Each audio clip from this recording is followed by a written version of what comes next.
Every story leaves something behind. A whisper, a shadow, a question that was never answered. Here, we dig through the forgotten files, the unsolved mysteries, the chilling true crimes, and the horrors people wish had stayed buried. From haunted legends to real-life nightmares, every tale is pulled straight from the horror archives. So turn down the lights, put on your headphones, and step carefully, because once a story enters the horror archives, it never truly leaves. Kayaking is one of those activities that puts you completely alone with nature. Just you, a thin shell of plastic, and whatever's underneath. These next 3 stories were sent in by viewers who experienced something on the water that they still can't explain. The first one is called The Current That Went Upstream, and it's about a solo paddler on a Blackwater River in South Carolina who realized the water was moving the wrong direction. And he wasn't alone. The water was moving the wrong way. I noticed it about 2 miles into a solo paddle on the Edisto River in South Carolina, a section I'd kayaked at least 30 times. The current had always been gentle, moving south toward the coast, but that morning the debris on the surface, leaves, pollen clusters, a single torn feather, was drifting north. Against the flow, against gravity. I told myself it was wind. There was no wind. The Edisto is a Blackwater river. The water is the color of dark tea from all the tannins, and the cypress trees grow right out of it, their knees breaking the surface like something reaching up from below. It was early October, maybe 7 in the morning. The fog hadn't burned off yet. Everything was muffled. My paddle strokes sounded too loud, and the dripping off the blade echoed in ways it shouldn't have. I kept going because I'm stubborn, and because I had a put-in point 3 miles downstream, or what should have been downstream, but the landmarks weren't matching. There's a fallen oak about a mile past my launch point, massive thing, half submerged, impossible to miss. I passed it 20 minutes in, then I passed it again 40 minutes later. Same tree, same broken branch pointing east, same osprey nest wedged in the root ball. I even marked it mentally the second time, dragging my paddle along the bark to leave a scrape. When I passed it the 3rd time, the scrape was already there. The fog got thicker. I couldn't see more than 30 feet in any direction. And that's when I started hearing the second paddle. It was behind me, rhythmic, matching my stroke rate exactly. I stopped. It stopped. I took 1 stroke. I heard 1 stroke behind me. I turned the kayak around, a full 180 in the narrow channel, and there was nothing. Just fog and black water and silence. I started paddling harder. I wanted out. I didn't care about the put-in point anymore. I'd beach the kayak and walk if I had to. But the banks had changed. The cypress trees were denser now, closer together, and the gaps between them were too narrow for the kayak. It was like the river was funneling me forward. Or backward. I honestly couldn't tell anymore. The second paddle started again, closer this time, close enough that I could hear the drip between strokes. And then I heard breathing. Not mine. Slow, measured breathing, like someone resting between efforts. I didn't turn around.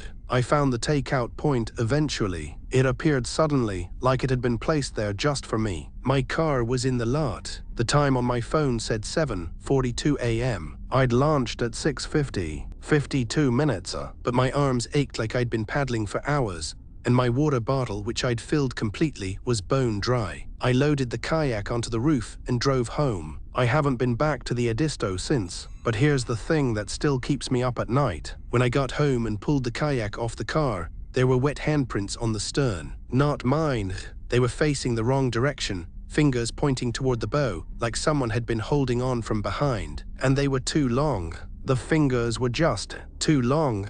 And that story unsettles me because of how quiet it is. Nothing attacked him. Nothing jumped out. The river just stopped making sense, and something followed him home. This next story takes place in the San Juan Islands off the coast of Washington, and it involves an island that shouldn't exist and a man who shouldn't have been standing on it. This one's called the island that wasn't on the map. There was a man standing on the island, and there shouldn't have been an island. My friend Derek and I were kayaking in the San Juan Islands off the coast of Washington state. We'd planned a 3-day trip, island hopping through the archipelago, camping on designated sites. We knew the area well.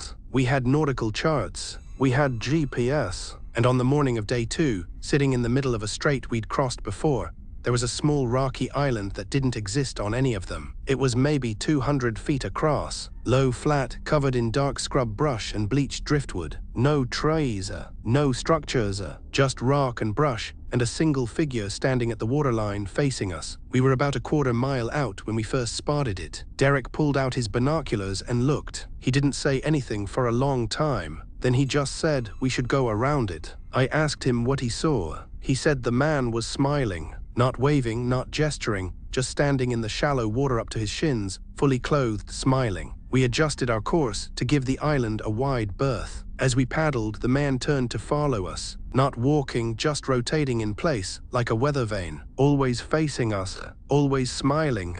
Derek stopped looking. I couldn't stop. There was something wrong with the man's proportions. His arms hung too low. His head seemed slightly too far forward on his neck, like he was perpetually leaning in to hear a secret. We cleared the island and paddled hard for the next hour. Neither of us talked about it. We made camp on Jones Island that evening, cooked dinner, tried to act normal. Around midnight, I woke up to Derek shaking me. He whispered that there was someone in the water. I unzipped the tent and looked out toward the beach where we'd pulled up the kayaks. The moon was nearly full, and I could see the water clearly. About 50 yards offshore, there was a shape, a head and shoulders just above the surface, perfectly still, facing our camp.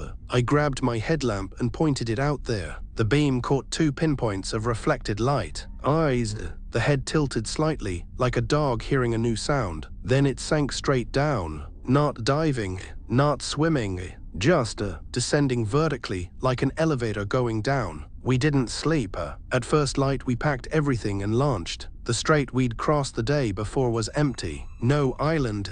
I checked the GPS. I checked the charts.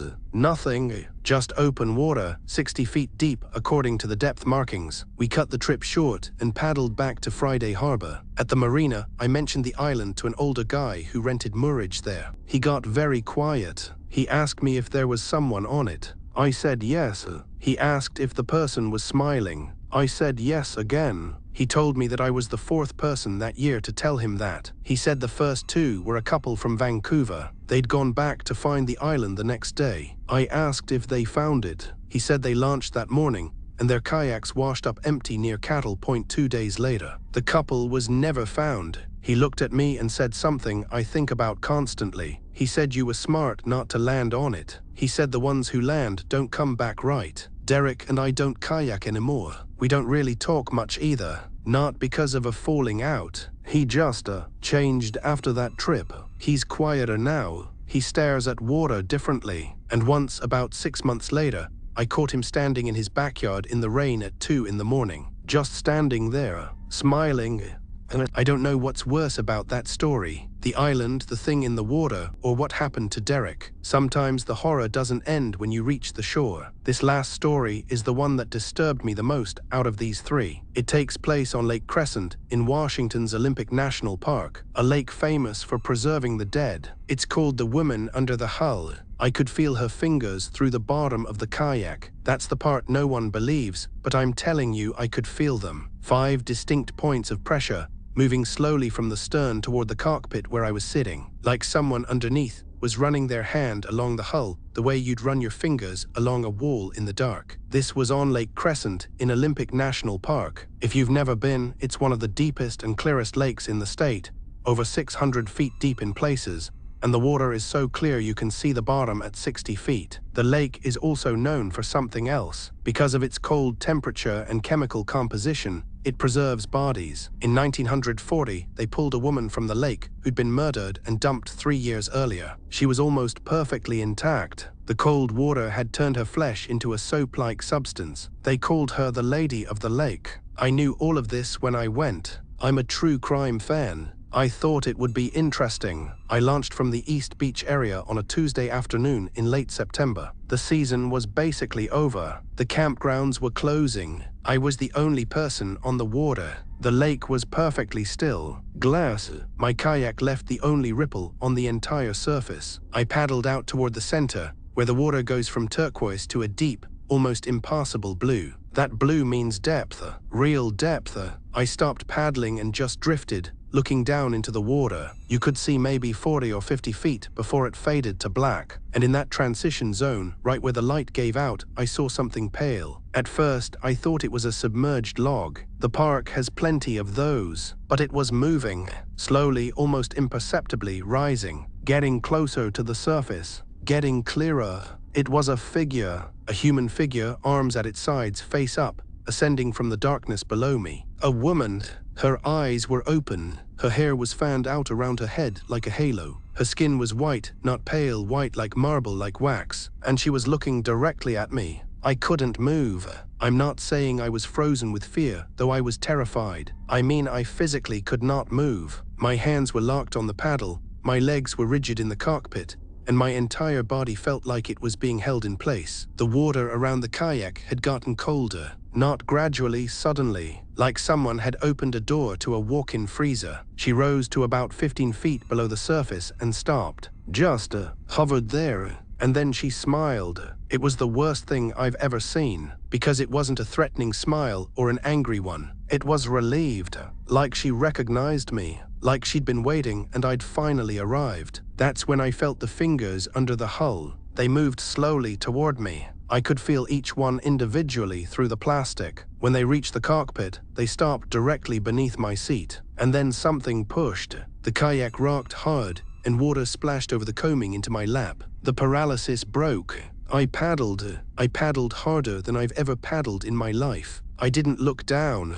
I didn't look back. I just drove my blade into the water and pulled. I was maybe 300 yards from shore when the kayak lurched backward, like something had grabbed the stern. I spun around and saw the back of the kayak was sitting lower in the water. The stern was being pulled down. I could see the waterline creeping up the hull. I threw my weight forward and paddled with everything I had. The kayak groaned, the plastic actually flexed and groaned, and then whatever was holding it let go. The stern popped back up and I shot forward, nearly capsizing from the momentum. I hit the beach and dragged the kayak out so fast, I cut my hands on the gravel. I was shaking. My teeth were chattering, even though it was a 50-degree day. I loaded the kayak and drove to the ranger station. I didn't tell them what happened. What would I say? But I looked up the history of that lake more carefully when I got home. The lady of the lake, the preserved body from 1940, her name was Hallie Illingworth. Her husband had beaten her, wrapped her in blankets, and dumped her in the deepest part of the lake. For 3 years she was down there in the dark, perfectly preserved, eyes open. They recovered her body.